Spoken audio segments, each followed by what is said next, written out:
family, welcome back. This is Pastor Andina, and you're watching Thoughtful Thursday here on YouTube. So, again, we've come up with some great questions, comments that you, the viewers, have been sending us, and so I'm going to go again this week. I'm going to answer what I can, give you the truth and my honest interpretation, my honest view on what I believe, and making sure it's according to Scripture. So stay tuned for more. So we have some more questions, comments, and I'm going to share them with you. I'm going to answer your questions right now. So let's start with the first one, which is... So the first question is actually from an older video that you posted, talking about the fatherless generation. The question then becomes, do you think that this generation is in desperate need of a father? Absolutely. Natural and spiritual. Natural, it has been systematically positioned where our black fathers are out of the house, and for so long women have had to take the ranks of responsibility of a man in the house in order for their house to sustain. Now, there's so many levels and layers to that as well. You know, I look at it, if you have a husband or a father who is now incarcerated, how can he support his family?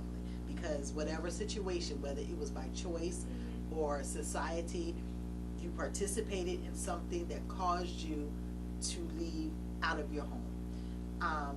And for that alone, how were you going to supply the needs of your household if you're not there? So women have been mispositioned in a lot of ways as far as the household is concerned. I know I remember saying this one time, that how in the family everybody has their role, everybody has their place. Right. And the fact that black and brown men are incarcerated more than they are in the home says a lot. Now, do I applaud women for taking the stand to take care of their household? Absolutely. Do I applaud them for making strides in their respective industries to make the income and things that they wanted to do successfully, go back to school, get a GED, finish college, whatever your goal was? Absolutely, unequivocally, I support all of that. But now, my scenario, the scenario is, what do you do when the husband or the father that was been incarcerated for 20 years tries to come back home? Right.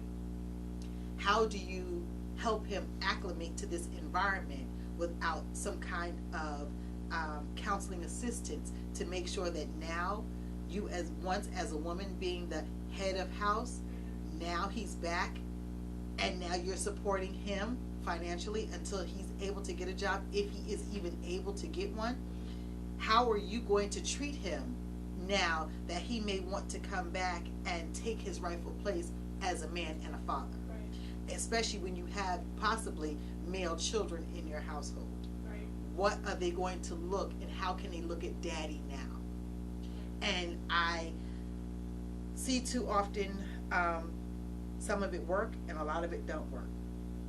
And it's because of our own brokenness and things that have happened, and we feel, you know, we start blame gaming and whose fault this was and whose fault that was.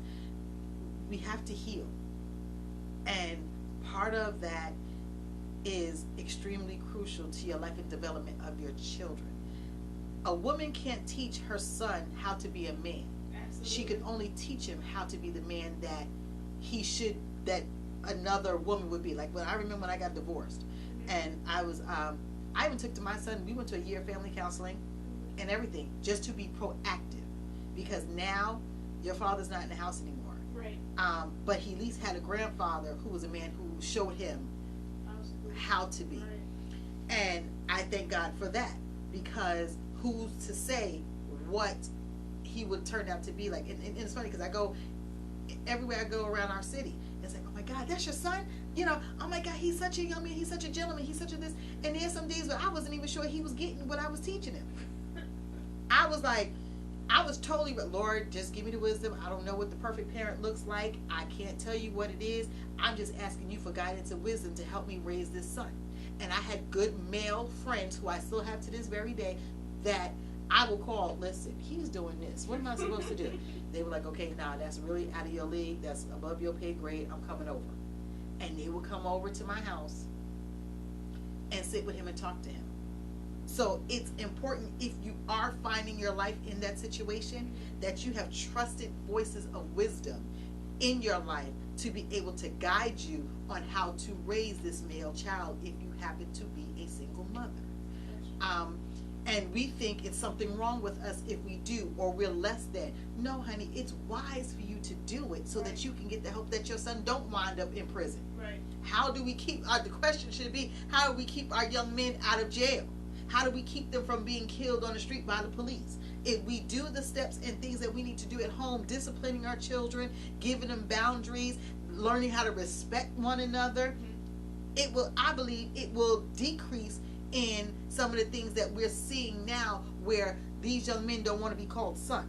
Yeah. Because they think it's rude and disrespectful. Oh, don't call me son. I'm not your son. You are someone's son, and you need to be fathered.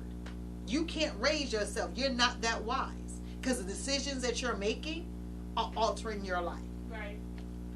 So there's a lot of people, especially in this generation, who don't like to be called son, because they feel like, well, you didn't partake in, making me, so you can't. But see, again, this is the spirit that Satan wants us to buy into, and this spirit of rejection and abandonment that lurks among our young people.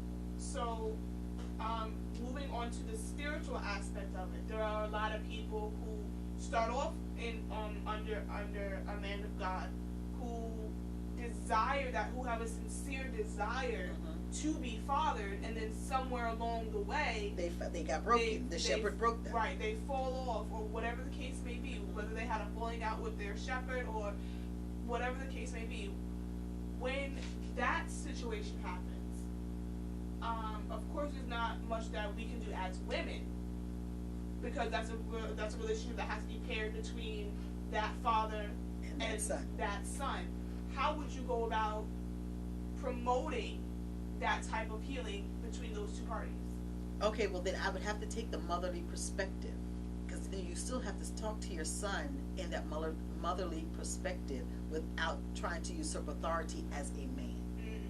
And there is a language and a dialogue that happens with that. Now, when it comes down to spiritual fathers and spiritual sons, it's still like a natural father and son, but you have to be open to some of the rebuke and the chastisement and the development of who you are becoming as a son. It's important to have that fatherly wisdom and guidance. Now, don't get me wrong. When we do look at our spiritual parents, if you will, we do hold them in high esteem. But we have to also see the part of they're fallible people too. And then as a spiritual father or mother, I have to make sure that I don't allow my spiritual son or daughter to see too much too soon. And a lot of it has happened because spiritual sons and daughters have seen too much of their spiritual mother and father too soon. The behind the scenes things that they should not have seen. The part of their humanity. And if you look at most preachers' kids, they don't want to be in church because they live with them, their natural mother and father, who are also their spiritual mother and father. Right. So if you cussing and smoking at home, how you going to preach to me on Sunday morning? If you beating my mother up at home, how are you going to talk about it on Sunday morning? How are you going to therefore tell everybody else about not doing it and you doing it too? I can tell you preachers that I know that right now that have alcoholic addictions, but can preach themselves sober. Right. But that transparency in what you are fighting against, that's something that your spiritual sons and daughters don't need to see. They don't need to know that much of you, because it can also take them towards you. Because when you come down to rebuking them, the first thing is, well, you are. Right. I've seen you do. How can you tell me? And that is the festering breeding ground for rebellion. Do you think, speaking as a pastor's child, do you think that it is, once you know your father's proclivities, your mother's proclivities, whether it's your natural father or your spiritual father, do you think it is the responsibility of the child to, in some way, shape, or form, cover their parents from the people? I don't know if it's the responsibility, because even as a child, you may not be emotionally and spiritually strong enough to carry that burden. I'm saying once you develop and you have your own relationship with God, and you know your yes, then you are to cover your leader. Yes. Has a proclivity, yes. whatever that case may be. Yes, you are to cover. Do you think they should be able to cover that parent? Put it like this: I believe that every leader in their life needs to have a Ham, a Judas, in their life. You think a Judas is necessary? Absolutely. That's a whole nother conversation. Oh, we gonna talk about this later. Yeah. We gonna talk about that later because I need to know that. So, are you covering me to still expose me, or are you covering me to heal me? So you have to look at your purpose in this person's life as them being your leader and your covering. And what are you covering? Because some of us have covered to justify. And some of us have covered praying that the Lord would heal our leaders. Now, if the leader is full of pride, there's nothing you can do with that, in my opinion. Because that person is building a kingdom unto their own. For me, I've been under that type of covering. And I have asked the Lord to get me out. So for the sake of my own self, because this situation right now where this leader is going is not working for me, because they're turning a deaf ear to the warning of God, and what the effects of what they're doing is bleeding on the sheep.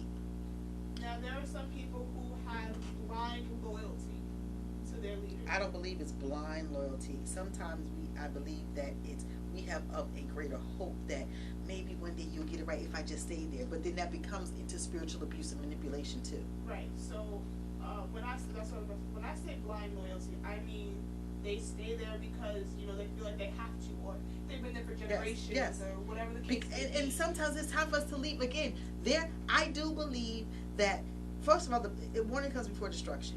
I do believe that when the Lord is trying to get us to a certain place, the righteous prayer the Lord will keep to cover. And if I'm still praying the righteous prayer over a leader, then when will this leader understand that God is trying to get their attention? And the only reason why the wrath of God has not come upon your life is because I'm praying for you. Then that says, maybe God, I need to stop praying, because this person will never learn if I keep standing in the gap. I personally believe that. And so my prayer as a leader is that I'm never a hindrance to the sheep. Right. Do you think that some pastors often draw their quote-unquote inspiration for their sermons from their personal lives? Some do, some don't. Do you think it's necessary? It depends. I do believe that, especially in this now generation, there's a difference between being transparent and then trying to justify what you want to do to make it seem transparent. And there is a difference. If you the pastor and you married and you having children by other women inside your marriage, that's not being transparent. That's just being sinful. There are, and so you are trying to sweep it under the carpet, not mention it. Yeah, you want to pay a little child support on the side, but you don't want to acknowledge the child. You don't want to come and confess that, hey, I made an error and I need to sit down. Because right now, this is a sit-down moment where you need to sit down. The church ain't doing that. And this is what I'm saying. So this is not a transparent moment. So this is, I'm still going to do what I want to do, regardless. And if you have spiritual fathers and mothers that you're not even listening to, that are giving you wise counsel, and you still don't listen, you a bastard. There are some pastors, preachers, teachers, evangelists, prophets, whatever you want to call them, who do operate under the guise of, I'm right, you're wrong. Absolutely. There's nothing you can do about it. Exactly. If and so I'm now wrong, you, as whether an elder, a leader in the church, or just a lay member, have to decide, is this working for me? Is it now maybe my time to leave and to move on to someplace else? Because there are times, I do believe, when the Lord is trying to pluck you up out of a place, He will make it extremely uncomfortable for you to stay.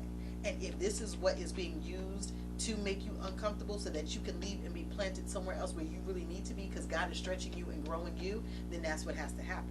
But if you're just going to be so loyal with your, heel stuck in the ground and I'm not leaving, then you will receive the backlash and everything else that's coming down from your leader. And then you can't complain when open exposure happens because you still sat there, and then you can't say, I told you so, or now you leave the church and the church is this and the church is that. You still didn't operate and listen to God for what the Lord told you to remove yourself before the backlash happened. The next question that came up is kind of the next question is, do you think mentorship in the church is a necessity? And if so, how can someone go about choosing the right mentor for them? All right. Are we talking spiritual, natural, or both? Both. Okay. Natural mentoring, I believe everybody needs a good counselor, a good Bible, a good psychologist, all of it. Because there are things that happen that you just need that type of guidance. When you are looking for mentoring, what is the purpose in you wanting to be mentored? And is what you're looking to be mentored by in line with what your destiny and call is in? Why would I be mentored by someone that is not in the same vein as what I want to do? You want to look at the fruit that they bear and the truth behind it all. Because I can tell you anything, but am I living what I'm saying? And living in the sense of my works are producing. Okay, so let me give you an example. I know of a group of young people who have recently gotten married, and they're very close knit. They grew up together. They go to church together. They do all the things together. They did not have someone to say to them, okay, look, this is what marriage is going to be like. This is what's going to happen. That first year, you're going to have a hard time. Right. But it's most important for you to get through that first year. Make sure they did not have that. So in this season now they're of left to their their own lives, devices to try to figure out. Exactly. So now, if they make a mistake, God forbid they make a mistake, and they say, and it gets out, the first thing they're going to say is, well, nobody told me. Can they be faulted for something like that? Should they be faulted for something like that? I would not say they should be, because why would you send me out to something unprepared? Okay. Marriage is a covenant. I had this conversation online yesterday. It's not an institution. It is a covenant. Absolutely. And if you are not understanding what covenant is, then you are setting yourself up for failure. Right. Because you're leaving yourself to your devices of saying, I'm going to divorce. Covenant says, I'm sticking it to it because I made this commitment. I know people right now married 30 years that just was like, because I'm committed to my covenant, I'm weathering the times and the seasons in my marriage. You have to have and be prepared. We always want to look at the good part. We always want to look at, and prosperity and all the good things. But what happens if you're stricken with cancer? Right. How are you taught to be the caregiver and help weather the thing? You may not be able to be sexually intimate for a season. Right. And now you want to get angry because he or she can't perform. So where's your covenant? This is when your covenant covers the marriage. If something else transpires or goes off, if one loses their job, how are you now? Are you going to get the attitude of, well, especially when it comes to women,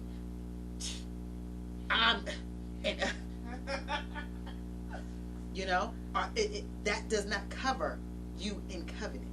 Institution says, well, you know what? I got mine, get yours. Right.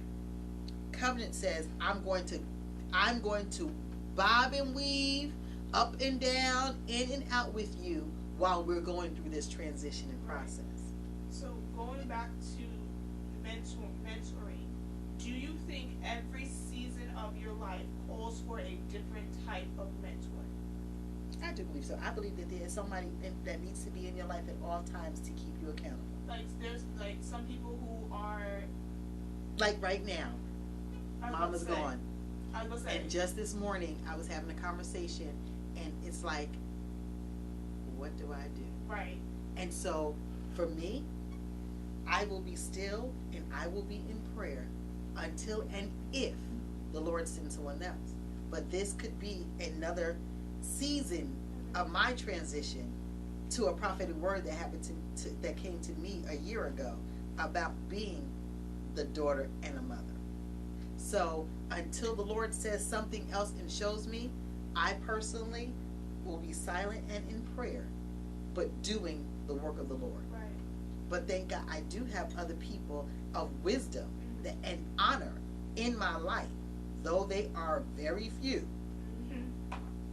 very few, that I trust, that I know even in this season, I still have someone that could call and say, I need someone to pray for me, right. or I need someone to get, I may not understand this clearly. I need you to pray. What are you sensing? Or the Lord downloaded this to me or shared this with me. Like right now, I'm in a season of, oh my God. Right.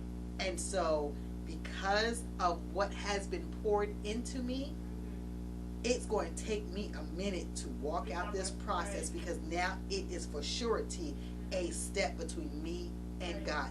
I heard the word through the vessel that the Lord sent into my life to give me the word. I got another word like it last week by email. So now I have to say yes to this word because I want to make it easy for my life. I do. I want to live stress-free. But I feel, I can't say a pressure, but a heavy weight of change. And my thing is, Lord, prepare me for the change. Right. Not necessarily the people. Yeah. For me. That's good. One of the last questions, and this is probably one of the most asked questions, do you think that there should be a separation of church and home? No. Depends on how you want to define it, but no. This is where the church began, in the home. It was family first. So, we ought to have God in our home. Right. But we have not. We've decided to throw God out of our home and allow, government rule to reign in right. our home. So I think my interpretation of this question was this. We were taught that no matter where you go, God is always first. No matter what season of your life, whether you're married, single, divorced, mother, father, sister, brother, whatever, God always comes first. There is a generation of who have put God first and neglected their family? Yes. Absolutely. And then on the flip side, there is a generation that put their family first and was like, okay, well, God second. God second. Right. So now the question is, while I'm in church, all my attention, all my focus is on God. It's gonna be me and God. And then when I get home, it's me and my husband, yes. me and my wife. Yes. Do you think that is right? Yes, but still God has to be the center of it all. Right. So remember when you and we had a conference and I was sharing, my son was on, and we were talking about it, and I said, remember when you were growing up and how I made you learn a scripture every month? Yeah. And he said, and you know what, Mom? He said, right now, I understand why right. you did that. So even though I was still mom at home, I was still traveling, I was still doing this and the other, I was the president of the PTA, I as a responsible parent, had to make room for everything in and out of the home. I had to let my son see me as his mother, had that open dialogue of communication on when he's going through puberty, how you gonna get an erection, right. and what's going on with your body, and what's going on when you meet girls, and have all those transparent conversations with him, right. and still understand. But even when you leave this house, you're going to go out to a population of people that may try to have more influence to you than I do at home. Right. And in that time, this is what you're going to encounter. And this is why the foundation of the Word of God has to reign. The Bible says that, Lord, it just escaped me. That's, when a child grows old, he will not depart. Train up a child the way he should go, and when he gets old, he will not depart. It did not, departing, coming back, and straying completely and turning your back. We did have this conversation. Are totally different. Completely different things. I do remember this conversation. And one thing that was brought up is the fact that there are a lot of people in every generation that believe that, well, since God gave you this marriage, since God gave you these children, you still have to put God first no matter what, even if it costs you your marriage. Now, do I agree with this? No. However, some people's marriage wasn't God ordained. Many people's marriages wasn't God. I can tell you some folks right now that I know your marriage wasn't God ordained. I got a phone call the other day about a couple who's now, if they've been married a year and they're already separated with a child. See? They haven't even been married a year already. And so my heart bleeds for him because he said, I shouldn't marry her. But because his pastor forced them to get married, they did. And now what is the situation that's going on? So, you know, there are many things that, again, you sent them out for failure. Without counsel. Without being prepared enough to know how to deal with her manic depression, how to deal with her mental illness issues. You know, everything is not going to be swept over with the great by and by because Jesus said so, or, you know, you want to try to put that false image on God himself. No, they're just some proactive measures that, like even I said, even after I got divorced, my son and I went through family counseling because I needed to be proactive to let him know, though it may not have worked between your dad and I, family still works. Right. So. And I said, I will never raise you to be that son when you marry someone else's daughter to do the things that happened within our marriage that you did see. That's okay. That was my question. So because your son went through the divorce with you, and because that didn't work out with you, and because you took that responsibility upon you to go to counsel and say, look, it may not have worked, but this is what went wrong, right. This is what went right, this is what I need you to know. Right. A lot of people will try to water down the truth of their relationship, whether it was their marriage, their divorce, to their children, because they're figuring. But it's not like the children don't see it. But they feel like they don't understand it. It's the difference for you to not be able to really adequately communicate what's going on. That's why you need a counselor. Absolutely. Somebody wise to help you articulate to your children, whatever their age, on why this is happening in my life or how this happened to my life. Right. Okay? So that you will not make the same mistake. But we, even as a black people, love these family secrets that are killing us dead because you don't want to be transparent on the fact that Uncle Bubba molested you. Right. Okay? And we have so much brokenness, and we think it is a shame to say, I need help. No, it's wise to say, I need help, and how can I heal and recover and be a better me? Right. But until, even if it's someone like myself that's able to speak out to say, I went through it, I know you're going through it. Mm-hmm. Now, if you're willing, I'm willing to help you with the process. And I am willing to be there to support you any way I can with the process, but you got to do the work. What is the point in me giving you tools that you don't use? That's good. So, thank you once again for tuning in to Thoughtful Thursday. I love you and I appreciate you. Don't forget to go and like, subscribe, share, and comment, and go to ptmu1.com. Until we meet again on next week, I love you.